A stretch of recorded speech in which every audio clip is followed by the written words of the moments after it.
आइए जानते हैं देश दुनिया भर की महत्वपूर्ण और बड़ी खबरों को सिर्फ 10 मिनट में। लालू यादव ने कहा, मैं भविष्यवाणी करता हूं, नहीं आएंगे मोदी। राष्ट्रीय जनता दल के प्रमुख और बिहार के पूर्व मुख्यमंत्री लालू प्रसाद यादव ने कहा है कि आने वाले लोकसभा चुनाव में इंडिया अलायंस ही जीतेगा। लालू प्रसाद यादव ने कहा, सब मीडिया बिका हुआ है, मोदी मोदी सिर्फ उनके मन में है, लेकिन इस बार मोदी नहीं आएंगे, इंडिया अलायंस ही जीतेगा। गरीब SC ST विरोधी है टीएमसी, पीएम ने ममता सरकार पर साधा निशाना। दरअसल प्रधानमंत्री नरेंद्र मोदी ने ममता बनर्जी की टीएमसी सरकार पर भ्रष्टाचार के कई आरोप लगाए हैं। उन्होंने कहा है कि केंद्र सरकार पश्चिम बंगाल के लिए पैसा दे रही है, लेकिन ममता सरकार उसका उपयोग नहीं कर रही है। पीएम ने आरोप लगाया है कि राज्य सरकार केंद्र की योजनाओं का लाभ बंगाल तक नहीं पहुँचने दे रही है। देखिए ये वीडियो क्लिप। केंद्र सरकार पैसा दे रही है, लेकिन यहाँ की सरकार उसका उपयोग भी नहीं कर रही है। साथियों, और उस योजना से जिससे गरीब का भला होता हो, टीएमसी सरकार उसके सामने दीवार बनकर खड़ी हो गई है।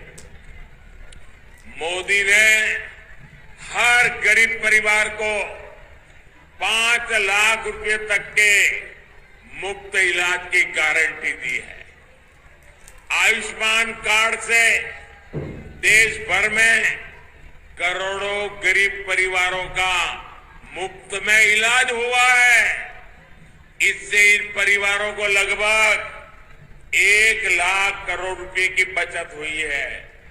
लेकिन गरीब, SC ST इनकी विरोधी टीएमसी यहाँ के 1.25 करोड़ परिवारों को इसका लाभ नहीं देने देती। रामपुर SDM के पेशकार ने ली 20,000 की रिश्वत, एंटी करप्शन की टीम ने रंगे हाथ किया गिरफ्तार। कृषि भूमि को आवासीय करने के नाम पर किसान से रिश्वत की मांग की जा रही थी। उप जिलाधिकारी के पेशकार मोहम्मद जुनैद ने 30,000 रुपए की मांग की थी। किसान ने इसकी शिकायत एंटी करप्शन की टीम से कर दी। इसके बाद किसान SDM के पेशकार जुनैद को तहसील पैसे देने के लिए पहुंचा। जैसे ही आरोपी ने पैसे लिए, एंटी करप्शन की टीम ने उसे रंगे हाथ दबोच लिया। चाइना ने पेश किया, चांद पर उनके एस्ट्रोनॉट को ले जाने वाला स्पेसक्राफ्ट 2030 से पहले पूरा करेगा ह्यूमन मून मिशन। चीन ने चंद्रमा पर अपने यात्रियों को पहुंचाने वाले स्पेसक्राफ्ट के नाम और डिजाइन का खुलासा कर दिया है। वह 2030 से पहले अपने एस्ट्रोनॉट को चंद्रमा पर ले जाएगा। देखिए ये वीडियो क्लिप।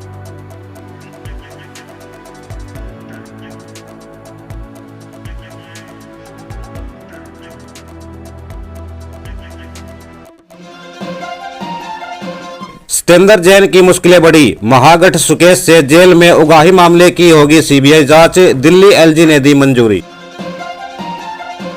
भारत लाया गया PFI का मोस्ट वांटेड आतंकी घोष न्यासी, दक्षिण अफ्रीका से किया गया डिपोर्ट। मोस्ट वांटेड आतंकवादी मोहम्मद घोष न्यासी को भारत लाया गया है। आतंकी न्यासी को साउथ अफ्रीका से डिपोर्ट करवाकर भारत लाया गया है।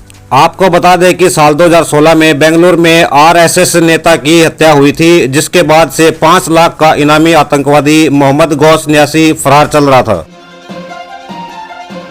गुजरात CM भूपेंद्र पटेल ने अपनी कैबिनेट के साथ किए रामलला के दर्शन, निजी खर्चों पर पहुंचे थे अयोध्या। गुजरात के मुख्यमंत्री भूपेंद्र पटेल अपनी कैबिनेट के साथ शनिवार को अयोध्या रामलला के दर्शन करने पहुंचे थे। इस मौके पर उन्होंने कहा कि राम मंदिर वास्तव में राष्ट्रीय चेतना और राष्ट्र के पुनर्जागरण का केंद्र बन गया है।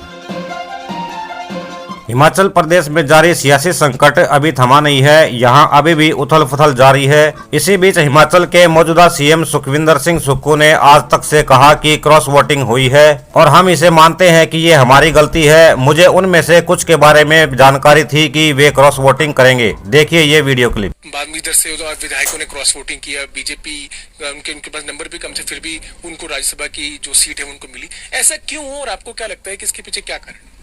नहीं, क्रॉस वोटिंग हुई है, एक गलती रही है और हम राज्यसभा की सीट हारे हैं, ये भी सही बात है।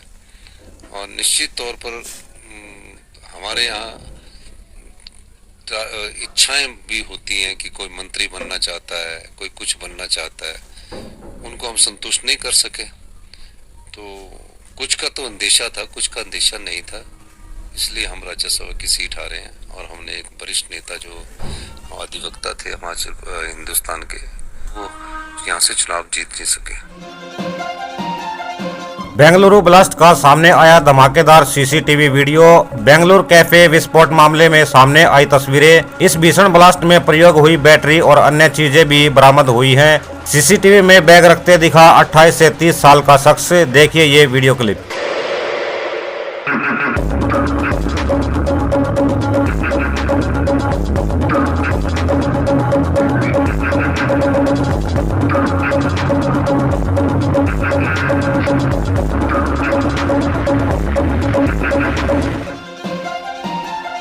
मार्च के पहले ही दिन लगा झटका। एलपीजी सिलेंडर हुआ महंगा। ऑयल मार्केटिंग कंपनियों ने लगातार दूसरे महीने में कमर्शियल गैस सिलेंडर की कीमतों में बढ़ोतरी करते हुए इसे महंगा कर दिया है। नए रेट के मुताबिक राजधानी दिल्ली में कमर्शियल सिलेंडर 1795 रुपए में मिलेगा, जबकि कोलकाता में यह सिलेंडर अब 1911 रुपए का हो गया है।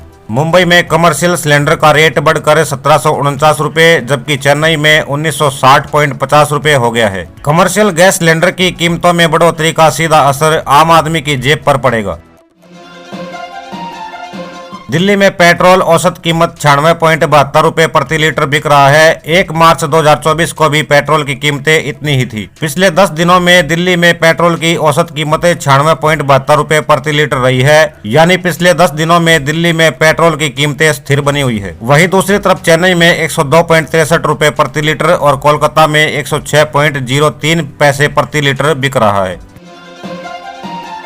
दिल्ली में डीजल औसत कीमत 89.62 रुपए प्रति लीटर बिक रहा है। 1 मार्च 2024 को भी डीजल की कीमतें इतनी ही थी। पिछले 10 दिनों में दिल्ली में डीजल की औसत कीमत 89.62 रुपए प्रति लीटर रही है, यानी पिछले 10 दिनों में दिल्ली में डीजल की कीमतें भी स्थिर बनी हुई हैं। वहीं दूसरी तरफ चेन्नई में 94.24 रुपए प्रति लीटर और कोलकाता में 92.76 रुपए प्रति लीटर बिक रहा है।